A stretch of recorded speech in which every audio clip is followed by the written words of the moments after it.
An autobiography or the story of my experiments with truth. Part 1. Birthplace and parentage. The Gandhis belonged to the Baniya caste and seem to have been originally grocers.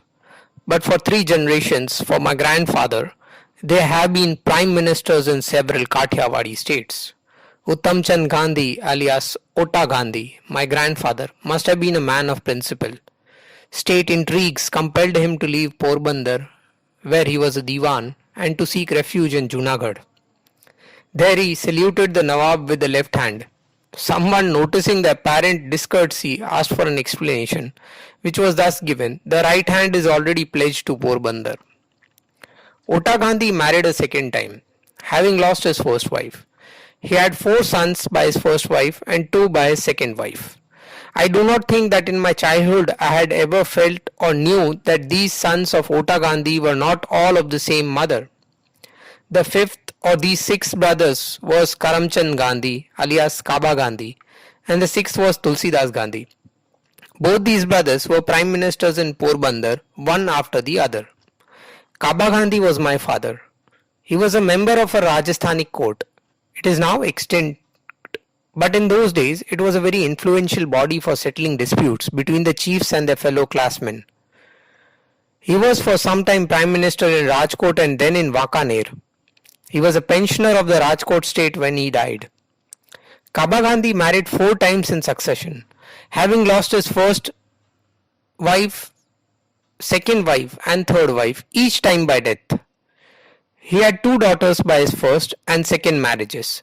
His last wife, Putli Bai, bore him a daughter and 3 sons, I being the youngest. My father was a lover of his clan, truthful, brave and generous, but short-tempered. To a certain extent, he might have been even given to carnal pleasures, for he married for the 4th time when he was over 40.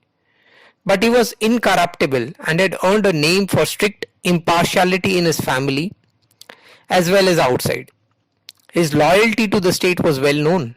An assistant political agent spoke insultingly of the Rajkot Thakur Sahib, his chief, and he stood up to the insult. The agent was angry and asked Kaba Gandhi to apologize. This he refused to do and was therefore kept under detention for a few hours. But when the agent saw that Kaba Gandhi was adamant, he ordered him to be released. My father never had any ambition to accumulate riches and left us with very little property. He had no education save that of experience.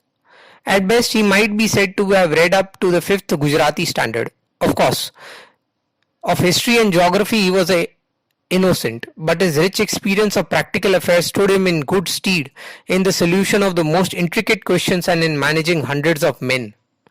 Of religious training he had very little, but he had that kind of religious culture which frequent visits to the temple and listening to religious discourses make available to many Hindus.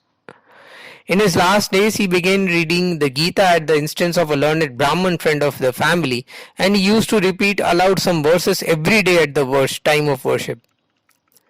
The outstanding impression my mother has left on my memory is that of saintliness.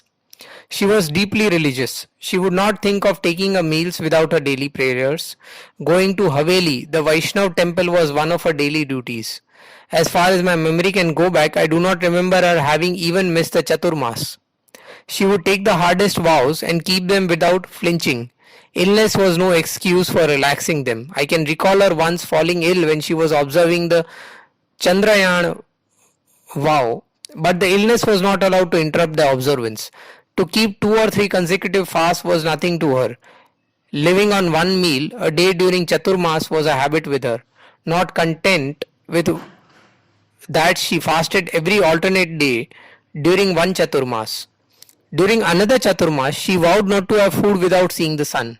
We children on those days would stand staring at the sky, waiting to announce the appearance of the sun to our mother.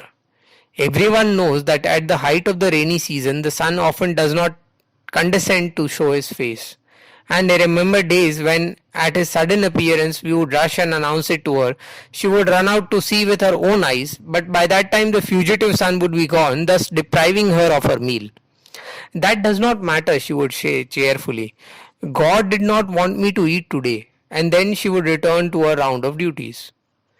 My mother had strong common sense. She was well informed about all matters of state, and ladies of the court, though thought highly of her intelligence. Often I would accompany her, exercising the privilege of childhood, and I still remember many lively discussions she had with the widowed mother of the Thakur Sahib. Of these parents, I was born at Porbandar, otherwise known as Sudamapuri, on the 2nd of October 1869. I passed my childhood in Porbandar. I recollect having been put to school. It was with some difficulty that I got through the multiplication tables. The fact that I recollect nothing more of those days than having learnt in company with other boys to call our teacher all kinds of names would strongly suggest that my intellect must have been sluggish and my memory raw.